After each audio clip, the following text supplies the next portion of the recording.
এই আমাদের ছোট্ট অনিরুদ্ধ, আর আজকে ওর মুখে ভাতের অনুষ্ঠান। তো দিন 15 আগে অনিরুদ্ধর অন্নপ্রাশন বা মুখে ভাত যাই বলুন না কেন তার নিমন্ত্রণ পেয়েছি।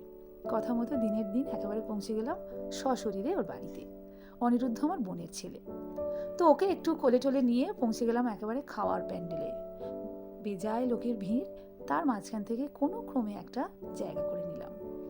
খাওয়ার মেনুতে কী কী ছিল বা সেটাতে আসি। সবজি, ডাল, ঝুরি, আলু ভাজা, পটল চিংড়ি, আর তারপর এলো দই কাতলা। কাতলা মাছটা ছিল অসম্ভব ফ্রেশ আর খুব টেস্টি।